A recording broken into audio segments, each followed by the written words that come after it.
All right, let's dive into a really fascinating biblical puzzle from the Gospel of John. It comes from an interpretation by Pastor Elvis for Church, and it's a mystery that seems to completely defy time itself, a meeting that, on the surface, just shouldn't have been possible. So this whole thing kicks off with this absolutely stunning statement from Jesus. He's telling people that Abraham, the great patriarch, didn't just hope for his coming, he actually saw it, and he was overjoyed. And the crowd's reaction? It's pretty much what you'd expect. Complete and total disbelief. They immediately call him out, pointing to the simple, obvious fact that it's chronologically impossible. It just makes no sense to them. And that right there, that's the mystery we're going to unpack. When, and maybe more importantly, how, could this meeting between two people separated by almost 2,000 years have actually happened? Okay, so let's really break this down. Let's start with the conflict at the very heart of this whole thing. You've got this fundamental clash between what everybody knows is history and this incredible divine claim. I mean, the heart of the problem for the crowd is simple math, right? We're talking about a massive gap in the historical timeline. Abraham was around 20 centuries before Jesus, so a face-to-face meeting sounds like something out of science fiction. But Jesus doesn't back down one bit. In fact, he doubles down. He says he didn't just meet Abraham, he existed before him. And he uses that phrase, I am. Now, for his audience, that was a huge deal. It was a clear, direct claim to being divine, to being eternal. Okay, so if this meeting did happen, where do we even start looking for clues? Well, the pastor's analysis actually explores a few key moments in Abraham's life where this incredible encounter could have taken place.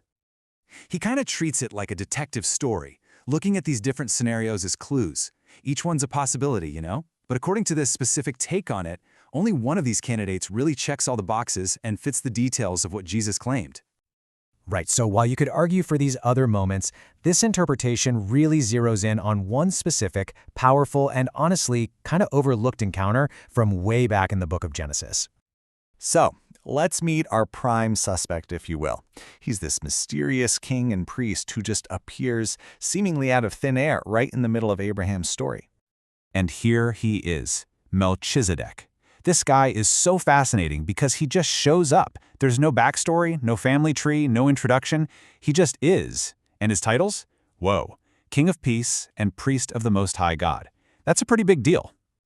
So check out how this encounter goes down. Abraham's just won this massive battle. He's rescued his nephew Lot, and on his way back, he's met by this priest king. And what happens next is so important. Melchizedek gives a blessing, and Abraham, the great patriarch Abraham, gives him a tithe, a tenth of everything he's won. Now, the argument for Melchizedek being this mystery visitor doesn't just stop in Genesis. Oh no, the real evidence gets laid out centuries later in the New Testament in the book of Hebrews.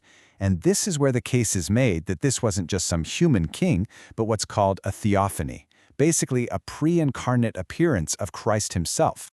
And this table just lays it out so clearly. You can see a spiritual hierarchy at play here. Abraham, the hero of the story, is the one who gives the offering. Melchizedek, this mystery figure, is the one who gives the blessing. And look, this isn't just us reading between the lines. The book of Hebrews spells it out plain as day. This verse is basically the key that unlocks the whole argument. The superior blesses the inferior. It's that simple.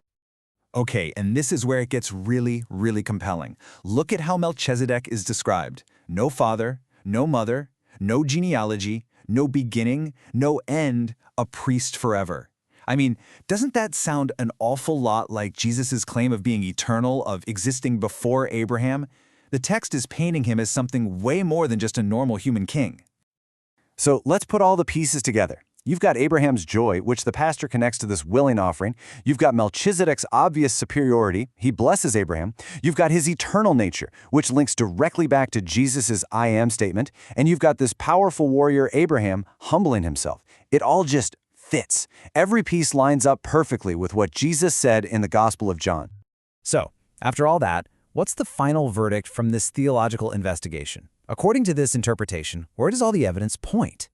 And here it is. The conclusion is that the meeting wasn't a metaphor or some vision of the future or something that happened in the afterlife. It was a real, actual, historical event that's recorded right there in the book of Genesis. I mean, just try to imagine it. For Abraham, this must have been just a mind-blowing moment. He's in the middle of a military campaign, and suddenly he comes face to face with his eternal king and priest. And his reaction isn't to fight, it's to worship. It's exactly what Jesus said. Abraham saw his day, and he was glad. So what does this all mean? In the end, this whole interpretation really challenges us to look at the Bible differently, not as just a collection of disconnected stories, but as a single, incredible narrative that's been unfolding for thousands of years.